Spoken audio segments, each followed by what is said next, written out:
11 Oktober 1901 kepada Nona Estela Sehan Lahar.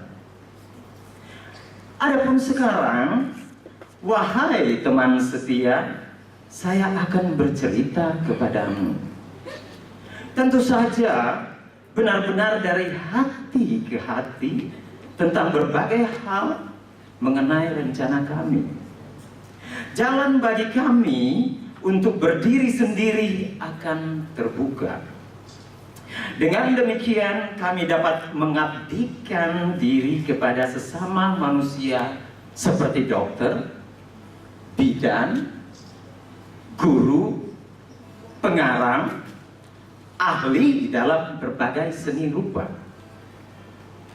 Kamu tahu bahwa pemerintah dalam hal ini diusahakan oleh Direktur Pengajaran, Ibadah dan Kerajinan sedang membuat rencana untuk mendirikan sekolah bagi anak-anak perempuan Bumi Putra.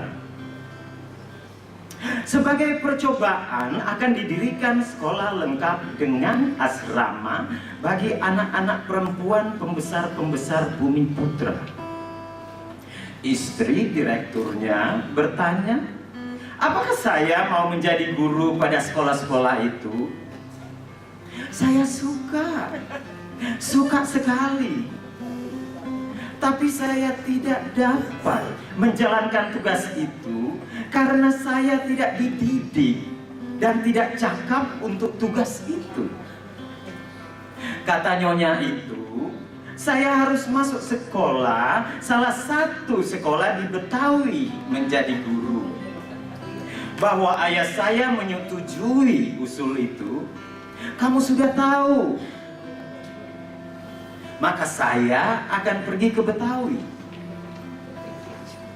Kamu tahu kegemaran saya terhadap kesusastraan, dan tentu tahu juga bahwa saya bercita-cita menjadi pengarang yang berarti. Akan tetapi orang tidak dapat mewujudkan dua cita-cita sekaligus. Setidak-tidaknya saya tidak melihat kemungkinan menjadi guru. Tapi menurut pendapat saya, pengajaran, pendidikan anak-anak yang dipercayakan kepada kami itu suatu perkara yang sungguh-sungguh, bahkan teramat suci, sehingga saya tidak akan puas bila merasa tidak mampu mengerjakannya dengan baik. Sebagai guru pada sekolah berasrama, sepanjang hari saya harus mengasuh anak-anak. Ada lagi jalan lain yang terbuka bagi kami. Seorang dokter padri yang secara pribadi belum kami kenal, seorang yang ternama dan segan, yang banyak mendengar tentang kami, dengan kehendaknya sendiri menawarkan kepada kami, apabila mau, untuk mendidik kami menjadi bidan dengan cuma-cuma. Dari pihak lain ada juga yang menawarkan kesempatan semacam itu. Kami sangatlah berterima kasih atas tawaran-tawaran itu. Bidan di India sini sangat dibutuhkan. Tiap tahun di Jawa atau seluruh Hindia Belanda ini, rata-rata 20.000 orang perempuan mati beranak dan 30.000 anak lahir meninggal karena pertolongan bagi perempuan bersalin yang kurang memadai. Kembali ke soal rencana kami. Untuk melaksanakan rencana kami itu, kami hanya menunggu izin ayah saja.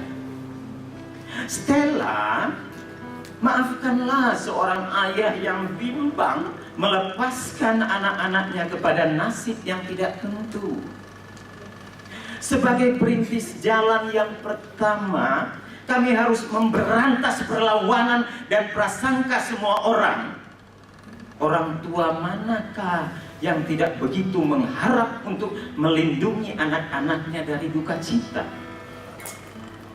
Saya tidak tahu apakah saya akan pergi juga untuk belajar ke negeri Belanda bila kesempatan itu saya dapatkan.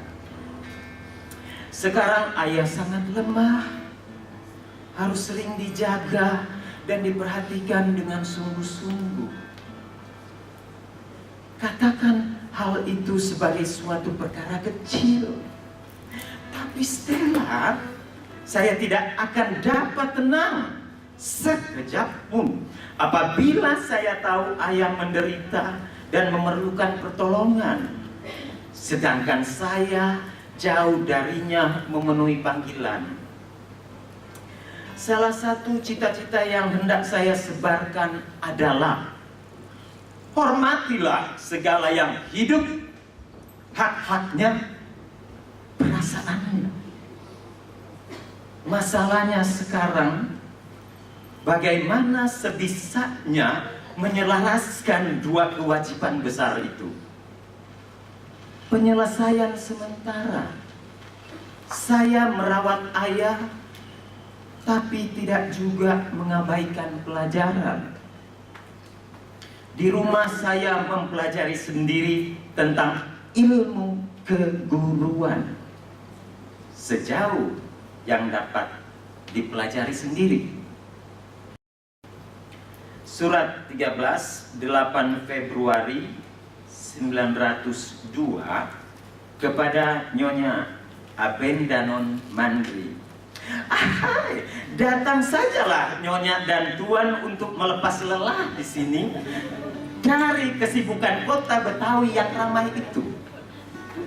Kami akan mengembirakan Nyonya, mengajak Nyonya menikmati kehidupan desa yang asri, sangat sejuk, sangat sunyi, tenang dan damai. Mengenai perkawinan adik, akan saya ceritakan saja. Sungguh doa adalah mempelai yang manis. Ia kawin dalam pakaian wayang dan kelihatan cantik sekali. Malam ini, hari pada waktu menerima tamu, ia tampil seperti putri dalam dongeng 1001 malam. Ia mengenakan cadar dan mahkota emas, seperti dongeng. Sesuatu yang baru pasti akan ditiru orang. Presiden Sithole menghadiri seluruh rangkaian upacara. Dia ingin sekali untuk terakhir kali berjabatan tangan dengan adik seperti masih sebagai gadis. Tapi hal itu tidak mungkin, karena mereka hanya bisa memberi salam kepadanya dengan mata. Bagaikan patung yang terpahat dari batu, duduklah adik di sana di permukaan kelamin yang bersinar-sinar keemasan. Lurus tegak kepalanya terangkat dengan tegap. Pandangan mata lurus ke depan, merenungkan hari depan yang akan tersingkap. Lazimnya air mata mengalir, bahkan orang-orang lain terharu. Tapi baik ya maupun kami berdua tetap tenang, dingin, dan tiada bergerak, dan tetap demikianlah keadaan kami. Gamelan, musik, dupa, dan bau bunga-bungaan tidak mampu menimbulkan rasa haru sedikit pun pada kami. Membayangkan perpisahan di antara kami, orang-orang menjadi ngeri dan tercengang-cengang.